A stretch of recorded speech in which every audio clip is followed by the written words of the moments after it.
শ্রী শ্রী রামকৃষ্ণ কথামৃত 1885 28 জুলাই। ঠাকুর শ্রীরামকৃষ্ণ কলিকাতা নগরে ভক্ত মন্দিরে। প্রথম পরিচ্ছেদ। শ্রীরামকৃষ্ণ ভক্ত সঙ্গে বলরামের বৈঠকখানায় বসিয়া আছেন সহাস্য বদন। এখন বেলা প্রায় 3টা।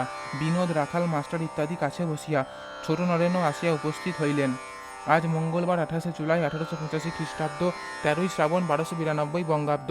আষাঢ় কৃষ্ণা প্রতিপদ। ঠাকুর বলরামের বাড়িতে সকালে আসিয়াছেন ও ভক্ত সঙ্গে আহারাদি করিয়াছেন। বলরামের বাড়িতে শ্রী শ্রী জগন্নাথ দেবের সেবা আছে, তাই ঠাকুর বলেন বড় শুদ্ধ অন্ন। নারায়ণ প্রভৃতি ভক্তেরা বলিয়াছিলেন নন্দবসুর বাড়িতে অনেক ঈশ্বরীয় ছবি আছে, আজ তাই ঠাকুর তাদের বাড়ি গিয়া অপরাহ্নে ছবি দেখিবেন।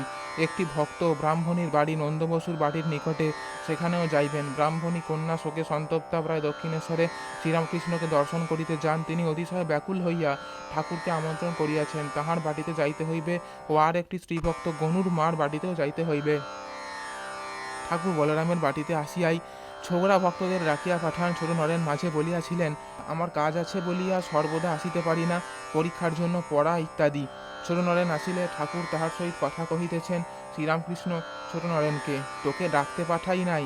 ছোট নরেন হাসিতে হাসিতে, তা আর কি হবে? শ্রীরামকৃষ্ণ, তা বাপুয়া তোমার অনিষ্ট হবে, অবসর হলে আসবে। ঠাকুর যেন অভিমান করিয়া এই কথাগুলি বলিলেন। পালকি আসিয়াছে, ঠাকুর শ্রীযুক্ত নন্দবসুর বাটিতে যাইবেন।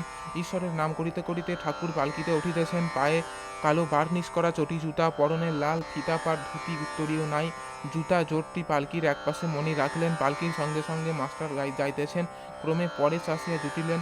নন্দবসুর গেটের ভিতর পালকি প্রবেশ করিল। ক্রমে বাটির সম্মুখে সমস্ত প্রশস্ত ভূমি পার হইয়া পালকি বাটিতে আসিয়া উপস্থিত হইল।